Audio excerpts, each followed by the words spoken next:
పేరు పెట్టంటే కొంతమంది వాళ్ళకి కింద నుంచి మండుతూ ఉంది. వాళ్ళు ఎవరో కాదు, త్రేతాయుగంలో రాముడి బాణాలు దెబ్బలు తిన్నటువంటి రాక్షసులు. ఆ మంట ఇంకా ఇప్పటికీ తగ్గలేదు వాళ్ళకి.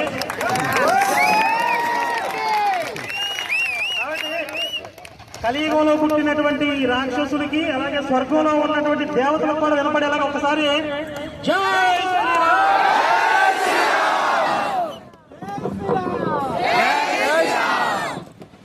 అందరికీ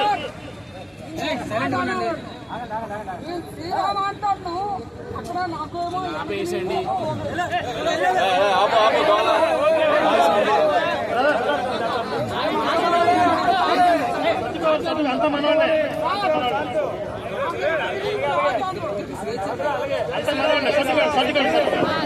జై శ్రీరామ్.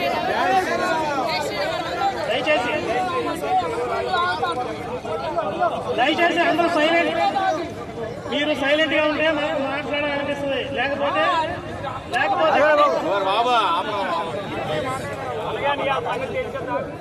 మీరు సైలెంట్ గా ఉంటే మేము మాట్లాడతాం, లేదంటే అవసరం లేదంటే ఇక్కడితో ముగించేస్తాం. అందరికీ వినే మూడు ఉత్సాహం ఉంటే ఒక అరగంట సేపు కాస్త సైలెంట్ గా ఉంటే, ఇప్పుడు నేను నాతో పాటు లలిత్ కుమార్ గారు కొన్ని విలువైన విషయాలు చెప్పే ప్రయత్నం చేస్తాం. ఇప్పుడు దాకా మంచి అద్భుతంగా జరిగింది కార్యక్రమం.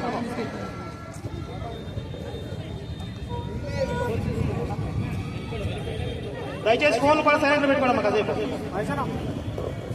ముందుగా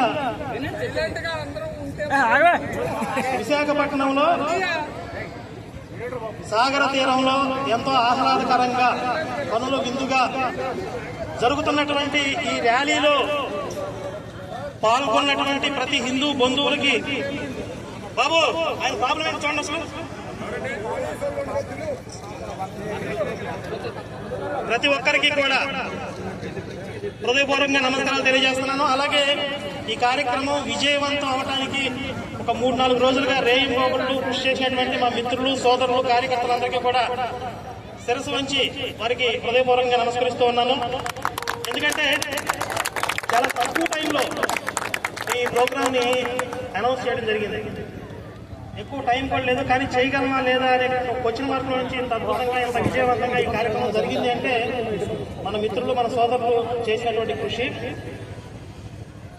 ఇకపోతే ఇప్పుడు ఈ సముద్రాన్ని చూస్తూ ఉంటే నాకు సముద్రంతో హిందుత్వానికి ఉన్నటువంటి కొన్ని పోలికలు కనబడుతూ ఉంటాయి. అంటే సముద్రంలో ఉన్నటువంటి నీరు ఆవిరిగా మారి మేఘాలుగా రూపాంతరం చెంది వర్షంగా కురిసి మళ్ళీ నదులుగా ప్రవహించి ఎలా అయితే మళ్ళీ తిరిగి సముద్రంలో కలిసిపోతాయో, అలాగే సముద్రం లాంటి అనంతమైనటువంటి హిందుత్వం నుండి పుట్టినటువంటి కొన్ని మతాలు, కొన్ని సిద్ధాంతాలు శాఖోపశాఖలుగా వృద్ధి చెంది విస్తరించి తిరిగి మళ్ళీ సనాతన ధర్మంలోనే కలిసిపోతాయి.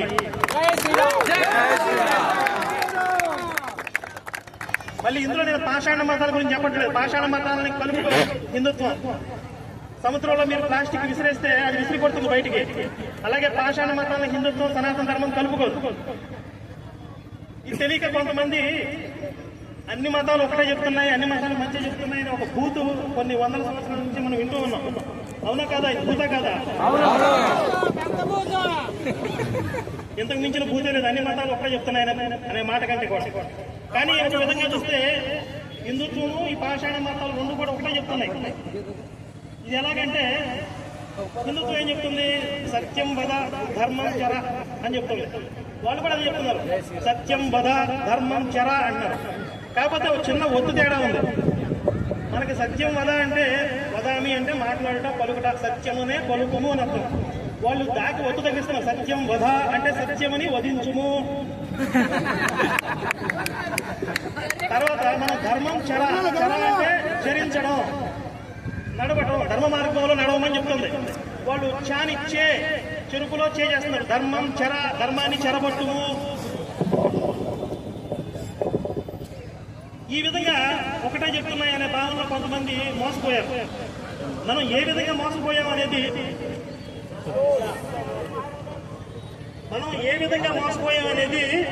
కాస్త చరిత్రలోకి వెళ్ళి తెలుసుకుందామండి. ఒకసారి చరిత్రలోకి వెళ్తే హిందూ అనే పేరు హిందూ కుష్ పర్వతాలు విన్నారు కదా? ఆ పేరుకి అర్థం ఏంటి? ఎంతమందికి తెలుసు? హిందూ కుష్ అంటే పర్షియా భాషలో హిందువుల వధ, హిందువుల అంతం జరిగినటువంటి ప్రదేశము. అక్కడ హిందూ జాతిని, హిందువుల్ని నిర్మూలనం చేశారు కాబట్టి హిందూ కుష్ అనే పేరు వచ్చింది. ఇది ఆఫ్ఘనిస్తాన్ లో ఉన్నటువంటి పర్వత శ్రేణి. అర్థమవుతుందా?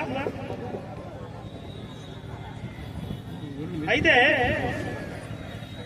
ఈ హిందూ కుష్ పర్వత శ్రేణి ఈ పేరు గురించి, చరిత్ర గురించి ఇంకోసారి మనం దాంట్లోకి వెళ్దాం. ఇక్కడ ఒక విశేషం ఏంటంటే, మనం గమనించాల్సిన ముఖ్యమైన విషయం ఏంటంటే, అక్కడ హిందువులు అంతరించబోయే ముందు మెజారిటీ భాగం బౌద్ధంలోకి మారిపోయారు ఆఫ్ఘనిస్తాన్ లో. అంటే బౌద్ధంలోకి మారటం వల్లే అంతరించిపోయారా అంటే ఎస్, బౌద్ధంలోకి మారడం వల్ల అంతరించిపోయారు. ఎందుకు? బౌద్ధంలోకి మారిన తర్వాత క్షాత్రాన్ని విడిచిపెట్టేశారు, ప్రతిఘటనను మర్చిపోయారు, తమని తాము రక్షించుకోవడం అనేది వదిలేశారు. కళ్ళు మూసుకుని ధ్యానం చేసుకుంటే చాలనుకున్నారు. కళ్ళు మూసుకుని ధ్యానం చేసుకోవడం అనేది మంచి ఆధ్యాత్మిక సాధన, కానీ అందరికీ అదే వర్తిస్తుంది అంటే, ఇప్పుడు అందరూ ఇస్తరాకులు వేసుకుని భోజనాలు కూర్చుంటే వండి పెట్టేవాళ్ళు ఎవరు? అలాగే ప్రతి జాతిలో కూడా తమని తాము రక్షించుకునేటటువంటి ఒక సైన్యం ఉండాలి. ఆ సైన్యాన్ని పక్కన పెట్టేసి అందరూ కూడా కళ్ళు మూసుకుని ధ్యానం చేయడం మొదలుపెట్టారు. ఈ పాషాణ మతాలకి వీళ్ళు కళ్ళు మూసుకుని ధ్యానం చేస్తుంటే పైన పిలకలు పట్టుకుని పేకలు కొట్టడం చాలా ఈజీ అయిపోయింది. వీళ్ళు ఏమనుకున్నారంటే, మేము కళ్ళు మూసుకుని ధ్యానం చేస్తున్నాం, మనల్ని వాళ్ళు ఎందుకు హింసిస్తారు, మన మీద వాళ్ళు ఎందుకు దాడులు చేస్తారు, మనం వాళ్ళ జోలికి పోవట్లేదు కదా, కనుక వాళ్ళు కూడా మన జోలికి రారు అని అనుకున్నారండి. ఇది ఎలా ఉంది అంటే, నేను కుక్కను గరవను కాబట్టి కుక్క నన్ను గరవదు అన్నట్లుగా అంతే కదా. ఒక ఇద్దరు మిత్రులు నడుచుకుంటూ వెళ్తానంట, వాళ్ళకి ఎదురుగా కుక్క వచ్చి కూర్చుంది, ఎదురుగా చూస్తుందంట. ఇద్దరు భయంతో గజగజ వణికిపోయారు. అందులో ఒక అతను కొంచెం ధైర్యం తెచ్చుకుని, ఒరే నువ్వేం భయపడకు, నేను ఒక పుస్తకం చదివాను రా, ఆ పుస్తకంలో మనిషి కనుక కుక్క కళ్ళల్లోకి తీవ్రంగా తీక్షణంగా చూస్తే అది కరవదు అని రాసిందిరా ఆ పుస్తకంలో అన్నాడంట. ఈ పక్కన ఉన్న వాడికి డౌట్ వచ్చి, మరి ఈ కుక్క పుస్తకం చదివిందో లేదో అన్నాడు. అలాగే మనకున్నటువంటి ఎథిక్స్, మనకున్నటువంటి విలువలే వాళ్ళకు కూడా ఉంటాయి, మనం చదివిన పుస్తకాలే వాళ్ళు కూడా చదివి ఉంటారు అనేటటువంటి మూర్ఖత్వం, అమాయకత్వంతో మోసపోయారు. ఇంకొంతమంది రెండో రకమైన మోసం ఎలా ఉంటుందంటే, మనం సాధారణంగా ఈ రోజుల్లో కూడా మనం మోసపోతూ ఉంటాం ఆ మార్గంలో. ఈ పాషాణ మతస్థులు, ముఖ్యంగా మరకలు, రెండు వర్గాలు ఉంటాయి. ఒకటి సాఫ్ట్ గా ఉంటారు. ఈ సాఫ్ట్ గా ఉండే మరకలు ఏంటంటే, దే ఆర్ లైక్ గ్రాస్, వాళ్ళు గడ్డి లాంటి వాళ్ళు. రెండో వర్గం యారోగెంట్ గా ఉంటారు. ఈ యారోగెంట్ గా ఉండేవాళ్ళు ఎవరంటే, దే ఆర్ లైక్ స్నేక్స్, వాళ్ళు పాములు లాంటి వాళ్ళు. ఈ పాముల్ని ఈ గడ్డి దాచి పెడుతుంది. మనం సాఫ్ట్ గా ఉండే మరకలను చూసి వాళ్ళతో ప్రమాదం లేదనుకుంటాం, కానీ ఆ గడ్డిలో, ఆ గడ్డి చాటుగా పాకుతూ వచ్చినటువంటి సర్పాలు మనం కాటేస్తూ ఉంటాయి. ఈ విధంగా ఈ రోజుల్లో కూడా మనం మోసపోతూ ఉన్నాం. ఎగ్జాంపుల్, లైవ్ ఎగ్జాంపుల్, రాయచోట్ల జరిగిన సంఘటన. రాయచోటిలో మన వీరభద్ర స్వామికి ఎన్నో వందల సంవత్సరానికి ఊరేగింపు జరుగుతుంది. మధ్యలో వాళ్ళు వచ్చారు, సరే బ్రతకడానికి వచ్చారు, మందిరాలు కట్టుకున్నారు. కానీ ఇప్పుడు మన ఉత్సవాలని, మన పూజల్ని కూడా అడ్డుకునే స్థాయికి, మీరు ఇక్కడ ఉత్సవాలు చేసుకోవాలంటే మా పర్మిషన్ ఉండాలి అనే స్థాయికి వచ్చేసారు. మొట్టమొదటి వాళ్ళు అలా వ్యాప్తి చెందడానికి పర్మిషన్ ఇచ్చింది ఎవరు? ఏం చూసి వాళ్ళని సహించారు అంటే, ఈ సాఫ్ట్ గా ఉండేటటువంటి ఈ గ్రాస్, గడ్డి లాంటి మరకలను చూసి మోసపోయారు అనమాట. సరే, ఇప్పుడు మళ్ళీ ఆ హిందూ కుష్ పర్వత ప్రాంతం దగ్గరికి వెళ్తే, ఆఫ్ఘనిస్తాన్ పూర్తిగా వాళ్ళ కలంగ హస్తాల్లోకి వెళ్ళిపోయిన తర్వాత, పూర్తిగా అక్కడ హిందూ జాతి నిర్మూలన అయిపోయిన తర్వాత, అక్కడి నుంచి పుంకాలుగా, గుట్టలుగా, చీమల దారలాగా ఇక భారతదేశం మీద దండయాత్రలు మొదలయ్యాయి. గజనీ మహమ్మద్ కావచ్చు, గోరీ మహమ్మద్ కావచ్చు, చెంగిజ్ ఖాన్ కావచ్చు, అల్లావుద్దీన్ ఖిల్జీ, మాలిక్ కాఫర్, బాబరు, ఔరంగజేబు, ఇలా ఇక లెక్కే లేదు. ఒక్కొక్కడు రావడం, 1,00,000 మందిని చంపేయడం, 1,000 దేవాలయాలు పడగొట్టడం, 1,00,000 మందిని చంపేయడం, 1,000 దేవాలయాలు పడగొట్టేయడం. అంటే ఆఫ్ఘనిస్తాన్ వాళ్ళ చేతుల్లోకి పోయిన తర్వాత భారతదేశం యొక్క ద్వారాలు తెరుచుకున్నట్లుగా అయిపోయింది. ఇలా ఒక 1000-1500 సంవత్సరాల పాటు దాదాపుగా నిరంతరాయంగా దాడులు కొనసాగాయి. ఎవరన్నా ఒక విదేశీయుడు కానీ, అంటే మన భారతదేశానికి సంబంధం మూడో వ్యక్తి కానీ మన దేశం మీద జరిగినటువంటి ఈ దాడులు, ఈ చరిత్ర గురించి చదివితే అతనికి కలిగే అభిప్రాయం ఏంటంటే అసలు భూమి మీద ఈ దేశం అనేది మిగిలి ఉండదు, అసలు ఈ హిందూ జాతి అనేది తుడిచిపెట్టుకుపోయి ఉంటది అనే భావన కలుగుతుంది. కానీ అన్ని భీకరమైనటువంటి దాడుల్ని ఎదుర్కొని కూడా ఈ రోజుకి ప్రపంచంలో ఒక ప్రబలమైన శక్తిగా నిలిచి ఉంది భారత్.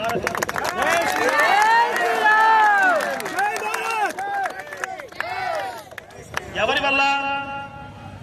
మన పూర్వీకులు ఎంతో మంది, ఎన్నో లక్షల మంది ప్రాణాలను తృణప్రాయంగా అర్పించారు. ఈ నేల మీద వాళ్ళ రక్తం ఏరులై పారింది. వాళ్ళు చేసిన త్యాగాల వల్ల ఇప్పటికీ మనం పోరాడే స్థితిలో, మన దేశాన్ని నిలుపుకునే స్థితిలో ఉన్నాం. ఇప్పుడు కొంతమంది సన్నాసులు బయలుదేరి మా వాడికి మేకులు కొట్టారు, రక్తం గారింది, మనకు రక్షణ వచ్చిందని చెప్తా ఉంటారు. ఎవరికి మేకులు కొట్టినా రక్తమే వచ్చింది, రసం సాంబార్. ఆ రక్తం వల్ల మన రక్షణ ఎలా వచ్చింది? ఆ రక్తానికి మనకి సంబంధం లేదు. ఈ దేశం కోసం ఎవరైతే రక్తం చిందించారో వాళ్ళ వల్ల మన జాతి రక్షించబడింది. ఈ నేలలో ఈ ధర్మంలో ఉన్నటువంటి గొప్పతనం ఏంటంటే కాలానుగుణంగా కొంతమంది వీరుల్ని తయారు చేసుకుంటుంది. అంతెందుకంటే ఇప్పుడు మేము సామాన్యులు, అలాంటి సామాన్యులను కూడా శక్తివంతులు చేసి ఈరోజు యుద్ధ రంగంలో నిలబెట్టింది.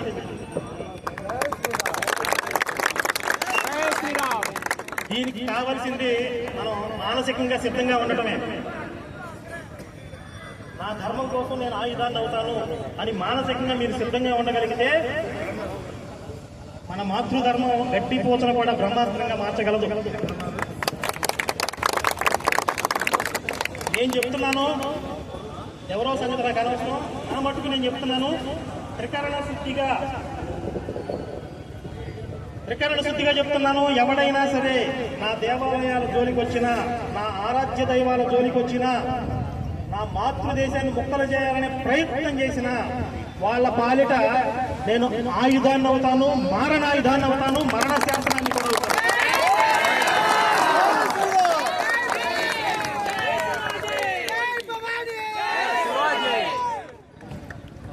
ఇలాంటి భావన మీలో ఎంతమందికి ఉంది?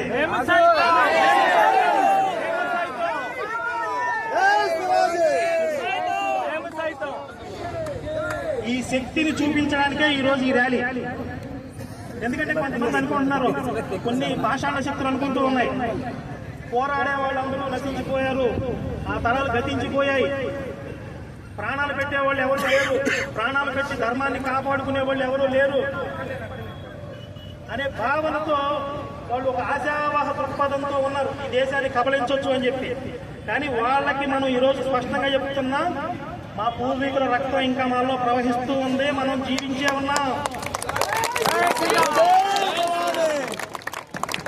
ఎవడైనా సరే హిందువుల్లో క్షాత్రం చచ్చిపోయింది, హిందువులు చేవదచ్చి ఉన్నారు, తేరగా ఉన్నారు, ఈ దేశం తేరగా ఉంది, మార్చేద్దాం, మత మార్పిడి చేద్దాం, ముక్కలు చేసేద్దాం, ఎవడు పడితే వాడు ఎగబడితే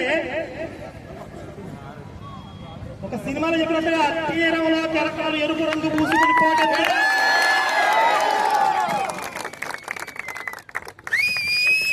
ముఖ్యంగా ఈ మత మార్పిడి ముఠాలకు కూడా చెప్తున్నా, మనిషి కనపడ్డాడు, వెలుగొచ్చింది, స్వరం వచ్చింది, గాడి ఇవన్నీ కాదు. ఈ దొంగ సాక్ష్యాలు ఇంకా కట్టి కట్టండి. దేవీ దేవతల దోషణ కనుక మీరు ఆపకపోతే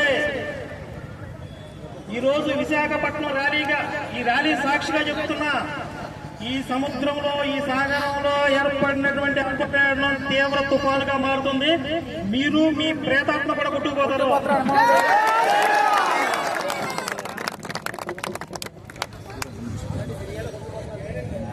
కాకపోతే ముఖ్యంగా ఇంకొక ముఖ్యమైన విషయం ఏంటంటే రాజకీయ పార్టీలు, రాజకీయ నాయకులు గుర్తుంచుకోవాల్సింది, మీరు హిందువుల ఓట్లు అడగాలి అంటే ఉల్లిపాయలు, కందిపప్పు రేట్లు చెప్పి కాదు, వాటి రేట్లు తగ్గిస్తాం, కోడిగుడ్లు రేట్లు తగ్గిస్తాం, పాత ఇనప సామాను కొంటాం కాదు.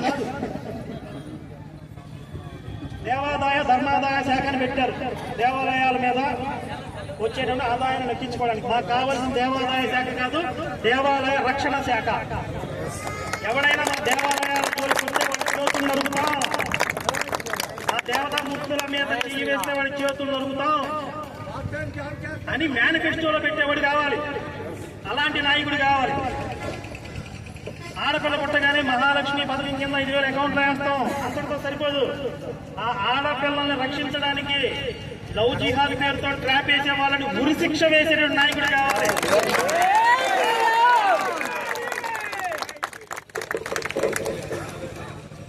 ఎవడో పనికి మనోడు చెప్పాడంట, ఈ దేశం మీద మరకలకే మొదటి హక్కు ఉంటుంది అని చెప్పి. వాడు వాళ్ళకు పుట్టాడేమో మనకు తెలియదు.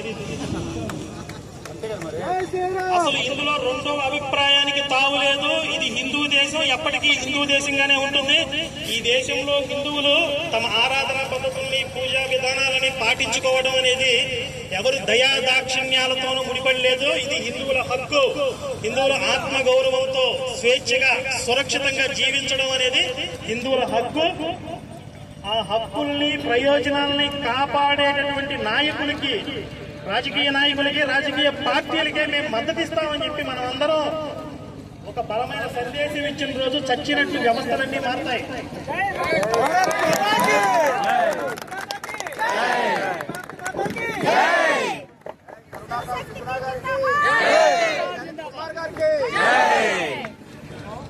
ఇప్పటి వరకు ఉత్తరాదిలో హిందుత్వం అనే భావన ఎక్కువ, దక్షిణాదిలో ముఖ్యంగా తెలుగు రాష్ట్రాల్లో కులాల పంపటంతో కొట్టుకుంటారు అనే ఒక అపప్రద ఉంది. అది కొంతవరకు వాస్తవం కూడా. కానీ ఈ రోజు ఇక్కడ మొదలైనటువంటి ఈ ఉద్యమం కులాల కుమ్ములాటను దాటి హిందుత్వ ప్రాతిపదిక మీద, హిందుత్వ విధానంతో తెలుగు జాతి అంతా కూడా ఏకమై దేశానికే మనం ఆదర్శంగా నిలవాలి అనేటటువంటి ఉద్దేశంతో ఈ రోజు ఇక్కడి నుంచి ఈ శంఖారావాన్ని ప్రారంభించడం జరిగింది.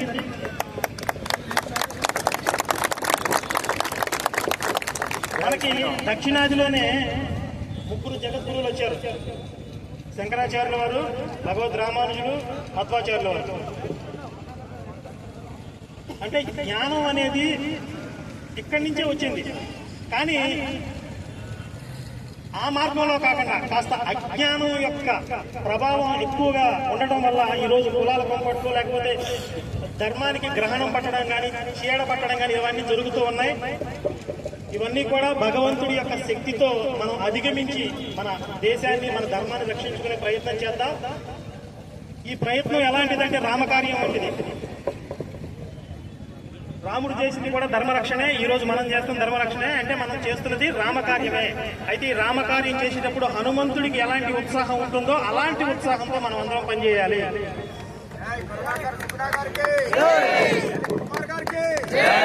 మరి ఈ పోరాటంలో మీ అందరూ కూడా కలిసి రావాలి. వస్తారా? కలిసి అడిగేస్తామా? సంపూర్ణ హిందూ దేశంగా భారతదేశాన్ని ప్రకటించే వరకు ఈ ఉద్యమాన్ని కొనసాగిస్తామా? జై శ్రీరామ్! భారత్ మాతా కీ జై!